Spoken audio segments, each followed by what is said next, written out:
موتورولا هنا في CES 2011 بلاس فيغاس أعلنت دخولها عالم المنافسة في مجال الكمبيوتر اللوحي التابلت PC.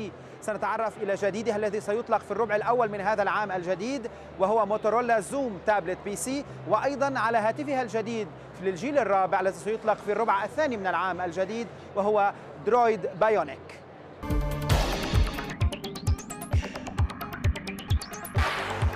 This is the Motorola Zoom, and this device, it's got a 10.1-inch display out here, so a very large display. This is a 720p resolution on the display, so high definition here for viewing content. It's got a 1 gigahertz dual-core processor on the device, so that means speed, so you can do everything really fast on the device. Also, this is the first Android 3.0 honeycomb tablet that's being out there. So the software on this device is specifically designed for a tablet. Facing you right now is a 2 megapixel camera, and if I flip the device over to the back, there's a 5 megapixel camera here with a dual LED flash out here. That means you can use this device for video conferencing. You see what I see? The device will have Google Talk, which is upgraded to do video conferencing at launch. If I flip it back around and rotate to the bottom here, you can see there's an HDMI port and a micro USB. So you can connect it to your PC, drag content on here, or you can use the HDMI port to project it to a TV. We have a docking station that it can sit in and do that projection as well on the device. So it's a pretty great thing here. The device also has 32 gig of onboard memory. It launches, it's 3G, it is a 3G device with Wi-Fi and is upgradable to 4G. Here, this is a movie that's playing that I'll play for you in high definition on the screen. And when you watch it, what it does is showcases how great this display actually is. This is a cinematography taken outdoors in kind of a nature setting here. But as you watch this come into focus, you can see the clear graphics and the imagery on the device. So the device also, as I mentioned to you before, it actually supports multi-touch technology, and actually it can support up to 10 fingers here. But if I just take my one hand here, you can actually see how I can actually resize and size the image, just like you were doing a zoom here, you can actually do it here as well. And then if we step back here, you can see how easy it is to rotate the device around, and actually the imagery changes as well. This is the Droid Bionic from Motorola. This is our first LTE 4G device on here, okay? This device will launch in early Q2 of this year. It's got a 4.3-inch QHD display. On the back of the device here, we've got an 8 megapixel camera with a dual LED flash, okay? It also has a front-facing camera and will be preloaded with Skype, so you can do video conferencing on this device too. If we turn the device to the other side over here, there's an HDMI port again and a micro USB. So you can plug this thing into a TV and run games on the device as well. And this device also even has an API available for developers who can put a controller on here and put the game on the TV as well, which is pretty cool. Motorola.com.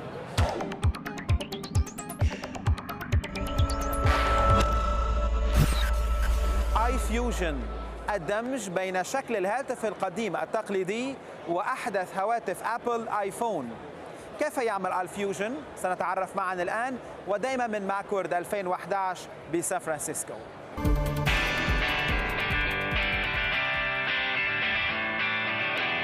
Today we're featuring the iFusion docking station. It's a Bluetooth handset and speakerphone for iPhone users. So we have a handset that provides a traditional handset functionality. We have full duplex speakerphone. We have syncing and charging with the integrated dock. If I were going to make a phone call,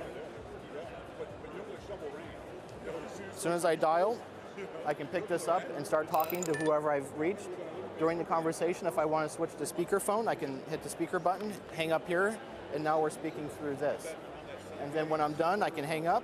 Once I hang up, the phone is also automatically hung up. So the speech path from the phone to the docking station is over Bluetooth. We've done that so you don't have to have the phones docked in the station. So let's say you want to keep it in your pocket, you need to take it out because you're going to send an SMS message. You can do that and still be able to talk on the phone. In addition to the telephone features, we can also play back music. So from here, if I were to dock the phone and go to the iPod, I can start listening to Lady Gaga, for example, and now we have music playing through. In addition to being able to play music back, we have external connectors in the back of the device that allows you to plug in external speakers. And we have a USB port so you can plug it into your PC or Mac. So on the back of the device, we have power, we have the USB connector for syncing to the PC or Mac, and we have audio out for external speakers. Most people need to sync with iTunes, so instead of taking the phone out of our docking station and plugging into your iTunes connector to the 30-pin connector to USB, you can leave it plugged in here, so we're consolidating the amount of docking stations that you need. So instead of having to buy a separate docking station for syncing, a separate docking station for music playback, and maybe a Bluetooth docking station, we've consolidated those 3 items into one device. We have 2 colors. Today we're offering it in a glossy white finish and a glossy black finish. We don't require any specific apps for this device to work, but if you have other applications like Skype, Fring, etc., or Google Voice, you can also use those apps with our docking station. So if you get a call over Google Voice or Skype, you can use the handset and speakerphone here to answer and talk.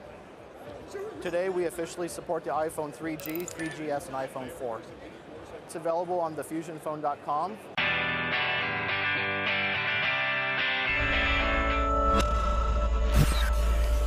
LiveU طريقة سهلة جدا للبث المباشر من أي مكان.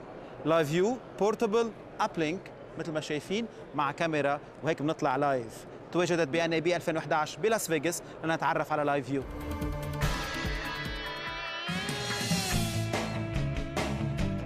LiveU offers this backpack solution here. We essentially bond multiple 3G and 4G connections to transmit very high quality video. And the way that it works is you plug in a camera to our backpack device.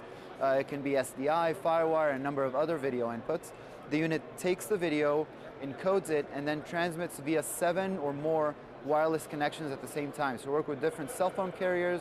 The data is then sent over the wireless carriers, and that can be either 3G or 4G LTE and WiMAX. So you don't just use one connection, use multiple, and that gives you very high quality video uplink, as well as the resiliency of being able to go live even if some carriers don't have great signal in certain spots. The unit weighs approximately 14 pounds by itself. It has its own internal battery, so we have the internal battery fits in here. You can even have a little button that will show you, give you a light and show you the battery status even when the unit is off. The internal battery lasts for about 2 hours, and then you can even use other types of batteries, and you can hot swap batteries all day long. So you've had transmissions in different places that actually went 24/7. It's either SD-SDI or HD-SDI. We have Firewire input. You also have Ethernet ports. So if you would like to supplement the wireless connectivity with Ethernet, you can also plug those in. You can even plug in 2 BGAN devices, which are mini satellite dishes, and bond 2 of them using our unit with the Ethernet port. You have USB, so with USB, one, you can add additional external modems to the 7 that we already have by default, and also you can transfer files. So if you have another storage device, like a thumb drive or an external hard drive, you can actually import a file and FTP it back to the server. So you can see all the different carriers inside the unit. You can see the signal strength, the bandwidth that each one is getting, and so on. And once again, we take all of that bandwidth together and aggregate it, and then stream very high quality up to 1080i HD, which can then either be aired on live television or streamed live on the web, and so on. What you see on the monitor is basically what's going on in the background behind us down on the hallway. So this is a real live demonstration of the LiveU solution. We've deployed several hundreds of them worldwide. We're available in 60 countries, so across the US, Europe, South America, Asia, Africa. These units were in use during the World Cup in South Africa, Super Bowl, Grammy Awards, and just day to day for news stations around the country and the world for live traffic reports on the move for moving vehicles, for breaking news. We had these units in Egypt during the protests recently. We've had them in Japan during the tsunami and so on. So they're in use daily by hundreds of customers worldwide. We'll go to www.liveu.tv. That's the word live and then the letter U.tv like television.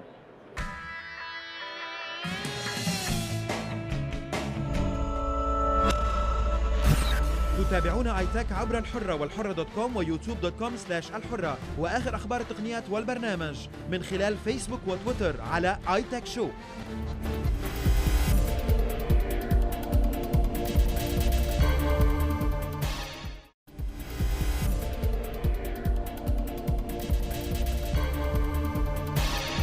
تتابعون ايتك عبر الحرة والحرة دوت كوم ويوتيوب دوت كوم الحرة، وآخر أخبار التقنيات والبرنامج من خلال فيسبوك وتويتر على ايتك شو.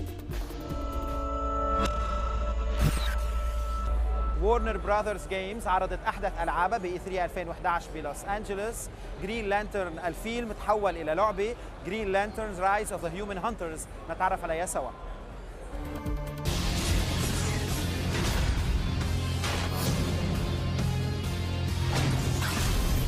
We're showing Green Lantern Rise of the Manhunters, which is our new game associated with the film of Green Lantern. The game actually shipped yesterday, and the movie will be out in 10 days. The game features Ryan Reynolds. Ryan is Hal Jordan, who's the main character in the movie. He's also the main character in the game. We use his likeness as well as his voice in the game. We have a separate story from the film. The story was written by a very famous comic writer. His name is Marv Wolfman. Marv is a well-known writer who's written many famous comic books, Batman, Superman, Green Lantern as well. The game actually has the player playing as Hal Jordan, as you can see. And the core concept behind Green Lantern is that the power that is inside of them basically can be brought out through the ring. And we call that willpower. And effectively what that allows the wearer to do is to create what we call hard light constructs. And these are true manifestations of light. So the idea is that anything that the wearer of this ring can imagine, they can create. So when Hal actually uses his imagination to create these things, he's drawing from his reference, he's drawing from his experience. So what we're seeing here actually is Oa. Oa is the home planet of the Guardians. The Guardians are an ancient race that created a sentient race of robots called the Manhunters, who eventually were corrupted. They've come to exact their revenge upon their home planet of the Guardians, and Hal is here to effectively save them. And then here we have the Manhunters. So the combat is based initially on using what we call light and heavy attacks. So we're seeing that right now. This is a heavy attack, which Hal's using his imagination to create these constructs. So we also have a separate set of constructs that are what we call the more advanced constructs, and these are things like, for instance, a baseball bat. So we use a grab claw. I can then use that baseball bat to hit that character. So as the player progresses through the game, they are given the option to either buy new constructs, or we actually unlock constructs as they progress as well. What we actually do is we track the number of hits so that people can actually use combos. The name of the game is Green Lantern Rise of the Manhunters, and they can go to Facebook and just search Green Lantern.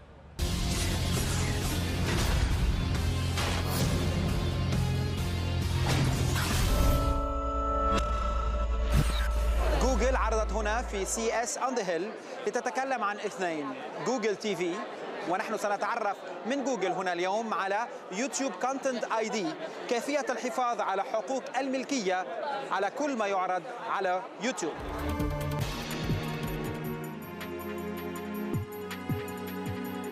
Content ID is one of the pieces of our rights management solution that allows rights holders, we work with most of the major studios and labels around the world, to provide reference files that basically become ingested into the system. We generate audio and video fingerprints from these reference files, and we use these fingerprints to identify user uploads of this content. So if you were to upload a video that maybe used a song from a major label, we would be able to identify that song and apply the policy that the music label tells us to apply. And that's really where the power is. The policy engine is very complex, and it lets content owners apply various policies, and so they can say, I'd like to monetize this content, or I'd like to block this content, or track this content. And they can even say, well, if there's more than 1 minute of it, I'd like to monetize it. If there's less than 1 minute of it, I'm willing to just track it. So things like that are really part of the system. We would generate both an audio fingerprint and a video fingerprint, and you can determine the rules that you'd like to apply, just like music. So we've got all sorts of different usages of the content. People will apply music to their videos or do mashups of different clips from different places. So you can sign up.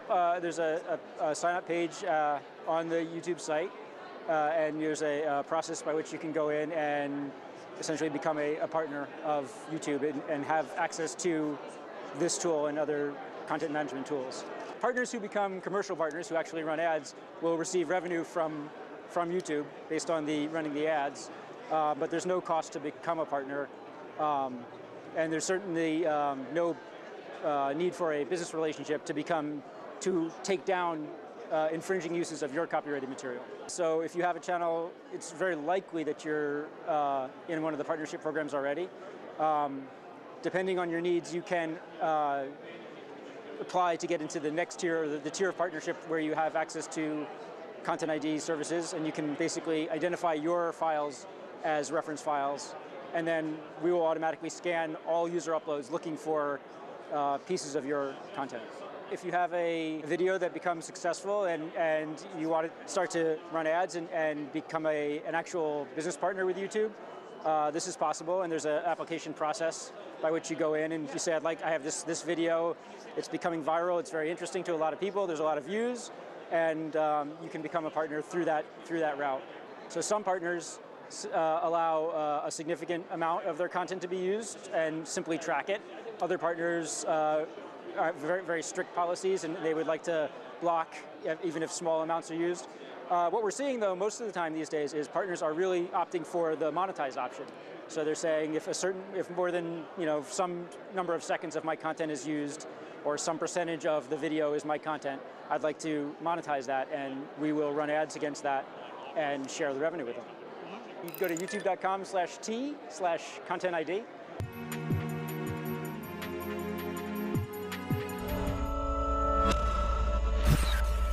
سيجا أعلنت في E3 2011 بلوس أنجلوس على سيجا رالي أونلاين أركيد لإكس بوكس 360 وبلاي ستيشن، وأيضا سونيك سيجا أول ستارز ريسينج على آيفون، آيباد وآيباد تاتش.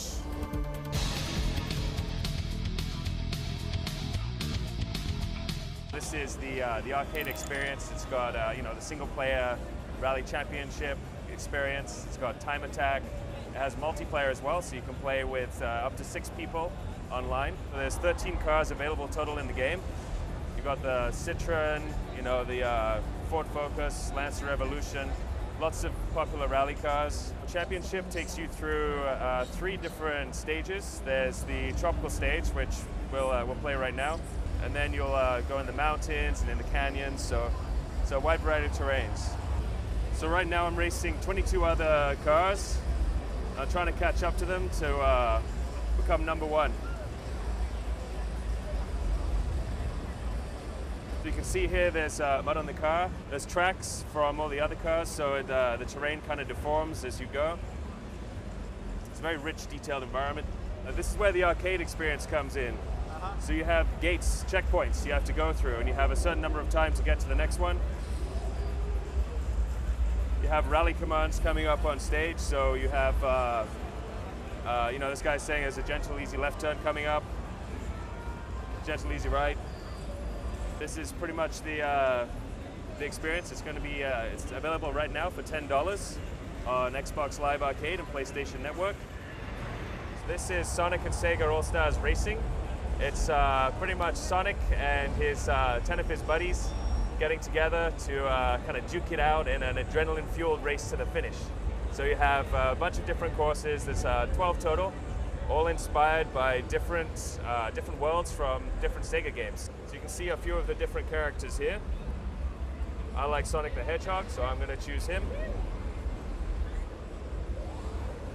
There are going to be 2 different control schemes. So right now I'm showing touchscreen controls. There'll also be tilt controls, so you can steer like this. It's going to be, one cool thing is it's going to be one binary. So you download it once, and you can play it on your iPad or iPhone or iPod Touch. So here you can see I'm racing with 6 other players. It's a very rich, vibrant environment. This game also features multiplayer. You can play with up to 2 people via Bluetooth, or you can play with up to 4 players online, with online multiplayer via Game Center or OpenFaint. It's going to be coming out at a price of $4.99. You can find more information on Sega.com, and when it launches, it'll be available on the App Store.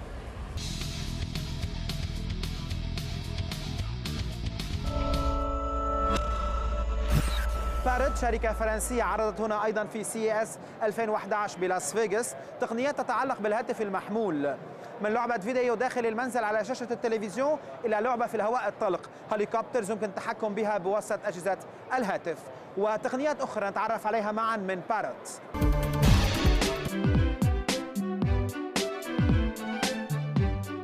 Parrot, we do products that work with a cell phone, and typically with your iPhone or with a smartphone. And we're showing here at the CES the air drone, which is an helicopter that fly with your telephone. You have on your telephone, you have the video image transmitted from the helicopter, and it's a game. You can pilot your helicopter, your quadrocopter, from your smartphone. We have designed the helicopter. We have applied for many patents for this helicopter. So you buy the helicopter, and then you can download application for the helicopter to pilot the helicopter, to record the flights, but also games. There are 2 cameras. One is in front, so it's as if you were seated as the pilot. So what you see on the phone is from the pilot seat. And another camera is looking down, and this camera tracks the ground and permits the helicopter to hover very easily. We have launched it for iPhone, iPad, and we have done the apps for iPhone, iPad. But the helicopter itself is open source, and we have many developers, including laboratories, universities, that is using the air drone with a development kit which is free and open source on the internet. So we have developed a very high-end stereo system for the iPhone, but for any music system. This is the first stereo system where there is no wire between the 2 speakers. You have one speaker where you dock your iPhone, and another speaker who do the second channel, the left channel, and between the 2 speakers you have a wireless link. Everything is in parrot.com.